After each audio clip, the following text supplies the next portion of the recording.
Well, if it isn't the see-through space goblins again, Jake muttered, wiping his greasy hands on his jumpsuit and peering into the shimmering void. The small space garage had been a quiet haven until the rumors started about the invisible aliens. The crew of the USS Cobalt had been floating through the Andromeda Quadrant for 6 months, hunting for any sign of intelligent life. They'd found some bacteria, a few interesting rocks, and a lot of boredom. Then, one day, the sensor tech Harris practically screamed his lungs out. "Captain, there's something on the hull." Captain Dunnigan, a burly man with a permanent scowl, stomped over to the sensor console. "What are you yammering about, Harris?" "I don't see anything." "Exactly," Harris replied, eyes wide. "But the sensors are picking up something."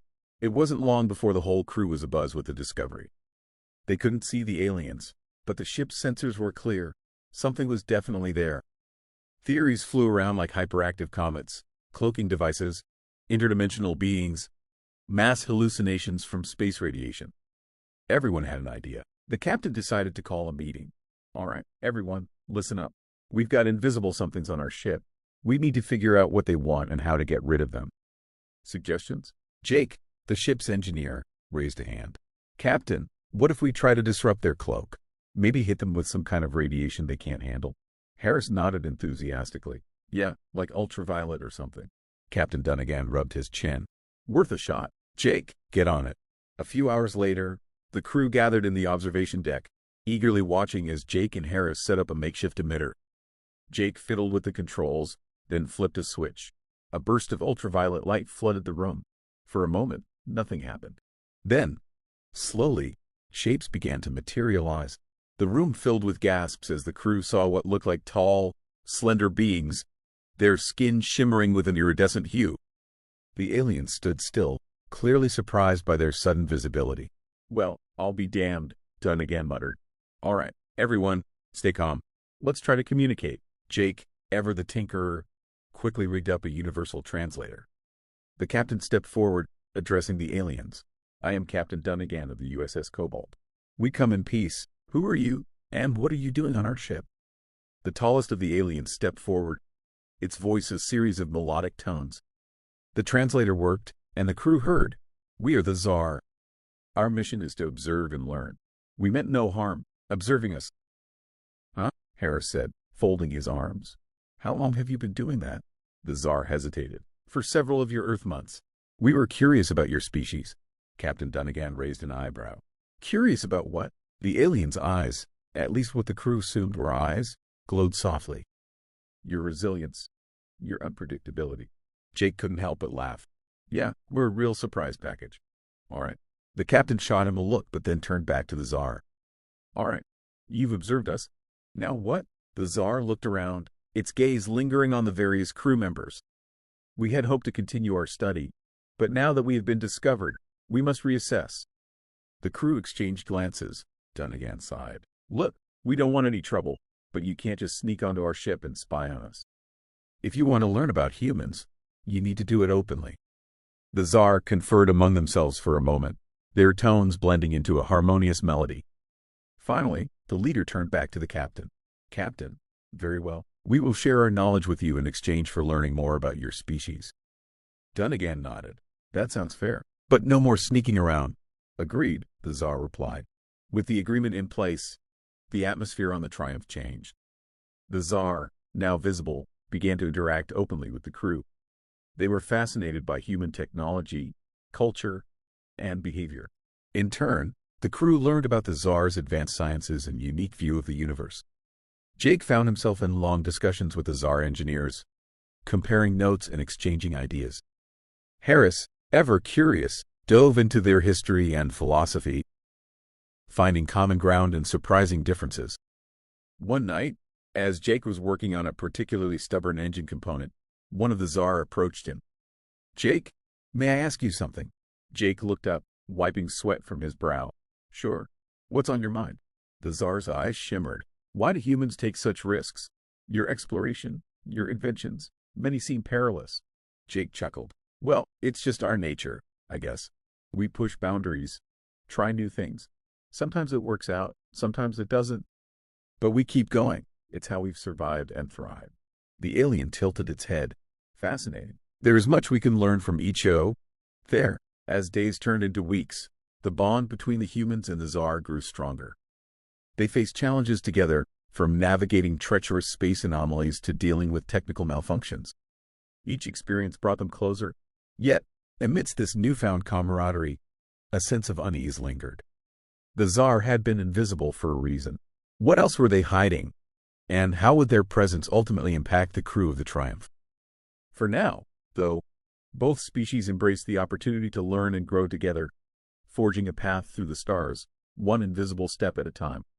The USS Cobalt hummed with a new kind of energy as the humans and Tsar worked side by side. The shared curiosity and open exchange of knowledge created an atmosphere of collaboration unlike anything the crew had ever experienced. However, the sense of unease about the Tsar's initial secrecy lingered, simmering beneath the surface. One day, as Jake and Harris were in the engineering bay tweaking the ship's warp drive, a low-frequency alarm blared throughout the ship. "Red alert! All hands to stations," Captain Dunnigan's voice echoed through the intercom. Jake and Harris exchanged worried glances and rushed to the bridge. When they arrived, they found the captain, along with the Tsar leader, deeply engaged with the main view screen. Displayed on the screen was an ominous dark mass moving towards the Triumph. "What the hell is that?" Jake asked, catching his breath. The Tsar leader's eyes shimmered with an intense, eerie glow. "It is a Velithian swarm. They are highly aggressive and consume anything in their path." Captain Dunnigan's jaw tightened. "Can we outrun them?" The Tsar exchanged a quick series of musical tones. "Negative. They are faster and will overtake us soon. We must prepare to defend ourselves." The bridge crew sprang into action, coordinating defenses and weapon systems. The Tsar offered insights into the swarm's tactics, providing valuable strategies for the impending confrontation. Despite the tension, there was a palpable sense of unity between the humans and the Tsar, working together against a common enemy. As the Velithian swarm closed in, the ship's atmosphere grew thick with anticipation. The crew manned their stations, ready to fight for their lives. The view screen displayed the swarm as it enveloped the Triumph, their dark, sinewy bodies writhing like a sea of living shadows. "Fire at will!" Dunnigan commanded. The Triumph's weapons blazed to life, unleashing a torrent of energy blasts into the swarm. The Tsar, utilizing their advanced understanding of the Velithian, directed the crew's firepower to the swarm's weak points. The coordinated assault slowed the swarm, but it was relentless and continued its advance. Jake, working furiously at an engineering console, shouted over the din, "Captain, the warp drive is almost ready. We need just a few more minutes." "Make it quick, Jake," Dunnigan replied, his eyes never leaving the view screen. Harris, stationed at the sensors, suddenly called out, "Captain, there's a break in their formation. If we time it right, we can punch through and engage the warp drive." The Tsar leader nodded. "It is our best chance for survival. We must act swiftly." Captain Dunnigan's face was a mask of grim determination. "Helm, prepare for evasive maneuvers. Jake, give us all the power you can muster." Jake's fingers flew over the controls, rerouting every available ounce of energy to the warp drive. "Done, Captain. We're good to go. Now, Helm, punch it," Dunnigan barked. The Triumph lurched violently as the engines roared to life, propelling the ship forward. The crew braced themselves as they blasted through the gap in the swarm, narrowly avoiding the Velithian tendrils reaching out to ensnare them. The view screen flickered as the stars stretched into lines, and with a shudder, the Triumph jumped to warp speed, leaving the swarm behind. The crew erupted into cheers, relief washing over them. Captain Dunnigan allowed himself a small smile, then turned to the Tsar leader. "Thank you for your help. We couldn't have done it without you." The Tsar bowed slightly. "We are grateful for your cooperation. It appears we have much to learn from each other." As the crew settled back into their routine, the bond between the humans and the Tsar deepened. They continued to share knowledge and experiences, growing more comfortable with each other's presence. The Tsar's initial secrecy seemed to fade into the background as mutual respect and understanding took root. However, the mystery of the Tsar's invisibility remained unsolved. Jake, ever curious, couldn't shake the feeling that there was more to their story. One evening, as he worked alone in the engineering bay, the Tsar leader approached him. "Jake," the alien said, its tone contemplative, "may I speak with you?" Jake sat down, his tools forgotten, and nodded. "Of course. What's on your mind?" The Tsar's eyes shimmered a deep, mesmerizing glow. There is something you should know about our invisibility. We did not choose to be unseen by your kind. It was a defensive measure, one born of necessity. Jake frowned. Necessity? What do you mean? The Tsar took a step closer, its voice lowering to a melodic whisper. Our species has encountered many others in our travels, and not all have been as welcoming as you. We developed the ability to remain unseen to protect ourselves from those who sought to harm us. Jake's eyes widened. So you're saying you've been hiding out of fear? Yes, the Tsar replied. Fear of persecution, of destruction. We have observed many species, but few have shown the potential for cooperation and mutual respect that your kind has. Jake nodded slowly, understanding dawning on him. So when you first came aboard, you were testing us, seeing if we were a threat. The Tsar inclined its head. Precisely. And now, having seen your resilience and your willingness to learn, we believe there is hope for a true alliance. Jake smiled. Well, I think we've shown we're not so bad, and we've learned a lot from you too. The Tsar's eyes glowed softly. Indeed, there is much we can accomplish together, but there is still much you do not know about us. Jake raised an eyebrow. Like what? The Tsar hesitated, then said, there is another reason we became invisible. One that involves a greater threat than the Velithian. A threat that may soon find us. Jake's heart skipped a beat. What kind of threat? The Tsar looked into Jake's eyes, its expression unreadable, one that could endanger us all. We must prepare, together. As the words sank in, Jake realized that their journey was far from over. The alliance between humans and Tsar had only just begun, and the true test of their cooperation lay ahead. The shadows of the universe held many secrets, and they would face them together, one step at a time. The crew of the USS Cobalt could feel the tension in the air as they prepared for the unknown threat the Tsar had hinted at. The promise of a true alliance between humans and Tsar hung in the balance, and the stakes had never been higher. Captain Dunnigan called a meeting in the briefing room. Every face was set with determination, ready to face whatever was coming. The Tsar leader stood at the front, ready to reveal the nature of the looming danger. We have encountered a species known as the Drari, the Tsar began. They are relentless conquerors, driven by a need to dominate and destroy. We have evaded them for centuries by remaining invisible, but our alliance with you has made us visible again. They will detect our presence and come for us. A murmur of concern rippled through the room. Dunnigan raised his hand, silencing the chatter. How long do we have? The Tsar's eyes dimmed slightly. Their nearest fleet is approximately 1 Earth week away. We must prepare for their arrival. Jake leaned forward, his mind racing. What are their weaknesses? How can we fight them? The Tsar leader looked at him, a hint of admiration in its gaze. The Drari have formidable technology, but they are not invincible. Their strength lies in their numbers and their fear tactics. If we could disrupt their communications and divide their forces, we stand a chance.